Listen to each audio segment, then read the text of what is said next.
Joining us now on the line, he's a national baseball writer for MLB.com, Richard Justice. Good morning, Richard. How are you? I'm good, George. Good morning to you. Richard, sad news for some Blue Jays fans. We've seen Brett Cecil grow up in this organization, and on Saturday signs that 4-year deal worth $30 million with the St. Louis Cardinals. Is that something the Blue Jay fans should be like, oh no, he signed with St. Louis? That's probably arguably the best organization in all of baseball. If they think they can invest so much term and so many dollars into Brett Cecil, did the Blue Jays maybe miss the boat on bringing him back? You know, I wouldn't think so. I know you're going to miss him, and I know he's a very valuable tool in the bullpen, and he's the guy we all root for. On the other hand, the Blue Jays and the Cardinals are at a different place in the construction of their roster. You know, the Blue Jays have a lot of blank canvas to fill out. The Cardinals have more money to spend, and they really only have two needs. They're going to go get an outfielder, and they needed a left-handed reliever. So, no, I would say when you're prioritizing where you want to be, you want to give your manager two left-handed relievers in a perfect world. And the Cardinals had lost two guys in the offseason with injuries, so that was a move they had to make. But when you look at the construction of the Blue Jays, can you go out and get another left-handed reliever? Yeah, you can go get Jerry Blevins or Boone Logan, Travis Wood, somebody. Javi Lopez is a free agent. Somebody like that. I would say the Blue Jays have probably higher priorities right now. Richard, based on the price point for Cecil going to St. Louis, are we looking at a big-time increase in guys like Boone Logan and Javi Lopez asking for even more? Yeah, I should have mentioned that. It is going to be insane. Remember, I think it was 4 years ago that Mike Adams, probably never even heard of him, he got a 2-year contract to be a setup guy for the Phillies. We thought, wow, now that's interesting, a 2-year contract for a setup guy. That's never happened before. And then Papelbon got, I think, 5 years, $50 million, and people thought the world had ended. What Chapman is going to get, what Kenley Jansen's going to get, Mark Melanson, it's going to blow that out of the water. And all of that is going to trickle down, as we saw in the ALCS, as we saw in the World Series.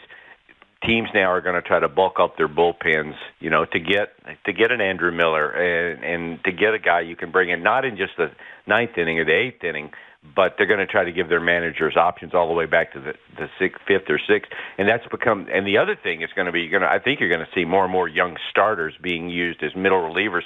I had a manager tell me, I'd rather have a guy I can use 3 innings today and maybe 2 innings 2 days from now or something like that, than a starter. It makes a heck of a weapon. So what we're seeing, what these playoffs reminded us, what the AL wildcard game reminded us a lot, was that there's just going to be a different way of looking at building your roster, and you're going to devote more of your money to the bullpen. But really, the Giants and Royals have done that in recent years. It's just that everyone's going to do it now. Richard Justice is a national baseball writer for MLB.com, joining us here on Dean Blundell and Company. Richard, when you look at the Blue Jays now, there's a lot of holes in that bullpen, minus Roberto Osuna, Jason Grilli. And we don't know what they're going to do with Joe Biagini, whether or not make him the 6th starter in Buffalo or leave him in the bullpen. What's more of a pressing need for Ross Atkins and Mark Shapiro? Is it the bullpen, or is it filling those corner outfield positions?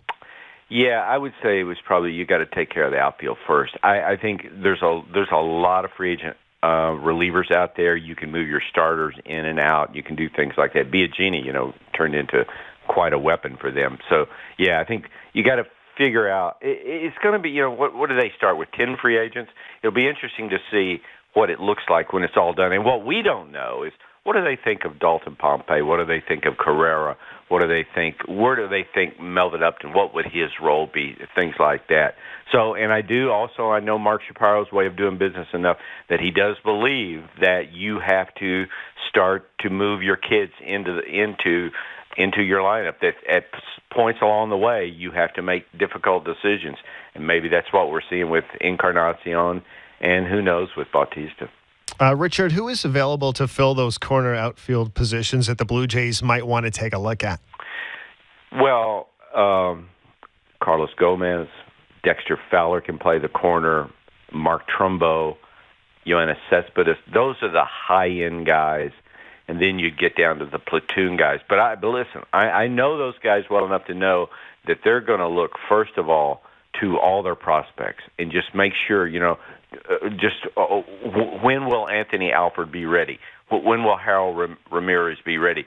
Lourdes Gurriel is a guy that I'm certain will impact the Blue Jays at some point in 2017. This is the way you do it. You have to have a pipeline from your minor league system, because the one thing we've learned in the last decade, you can't go out and buy a contender. Now, they have, look at all the people they have, Osuna and Sanchez and Stroman. They have lots of guys. But, Stroman, I think he's the first year of arbitration.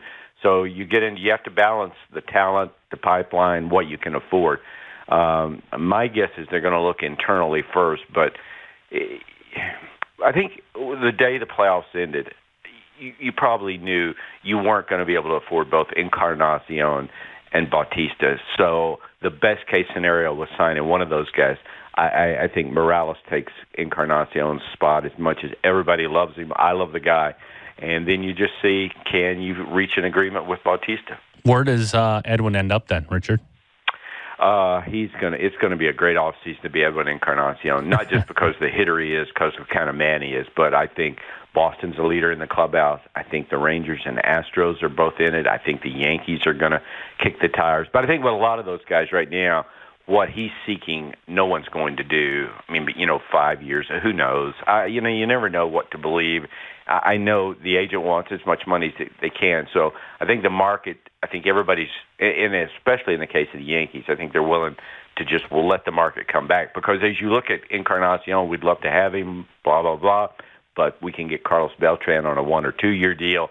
Where do we look? Where do we go? And what would we rather do? I know in the case of Boston, they're very reluctant to make more than a 1 or 2 year deal, and they feel like they have Carlos Beltran. We can go out and sign him tomorrow for fewer years and a less financial commitment, as we have young players coming through the pipeline that we don't want to block them.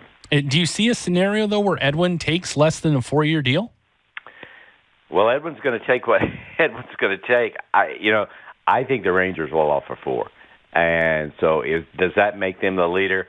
I don't know. And I also know enough to know when a general manager tells you, well, we would never do 4 for Edwin Encarnacion, if you know that will get him signed and get him in your lineup, I mean, you want those 42 homers pretty badly.